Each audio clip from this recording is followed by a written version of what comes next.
Shalom. This is Rabbi Dr. Bernhard Rosenberg. I was the first speech major here at Yeshiva College, Yeshiva University. And a few minutes ago, I was told that the entire speech department will no longer exist beginning next semester.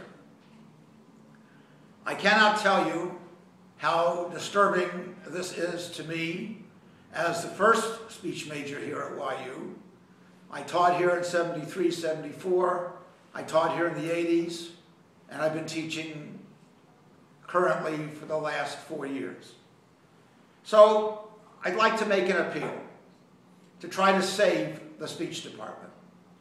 How in the world do you prepare people to be in law, people to be in business, people to deal with other people, without teaching them public speaking and communication arts? If you're going to cut something that is not so intricate to one's survival. There is something wrong in the thinking of whoever came up with the concept of getting rid of the speech department.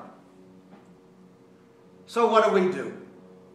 Well, I ask all of you that are alumni of Yeshiva University and those of you that are current students to speak out.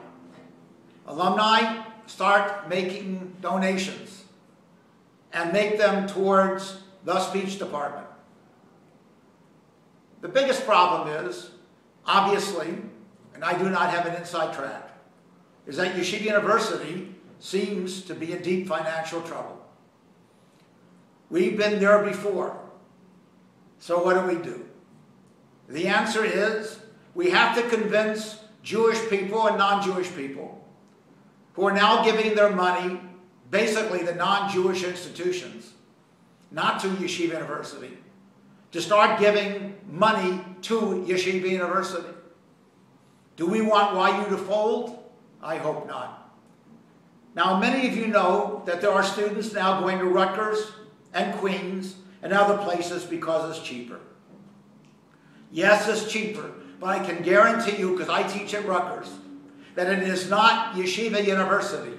There is only one Yeshiva University. There's only one Torah Umada.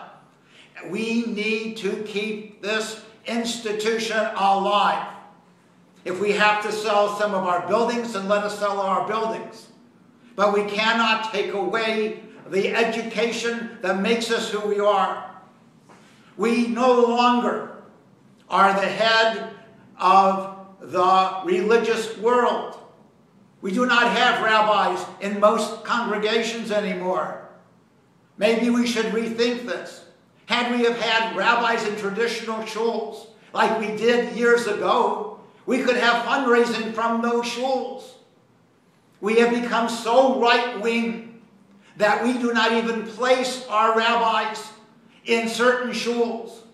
That's very nice theoretically. But in the meantime, other institutions, other yeshivas are placing in traditional synagogues. I know one that has a $7 million endowment where I could have gotten one of our rabbis into. But because of the rules and regulations, I wasn't able to.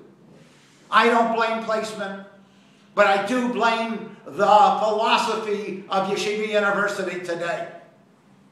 If we're not going to be in control of Torah Umada, if we're not going to have rabbis in synagogues that can raise money for Yeshiva University, Yeshiva University will fold.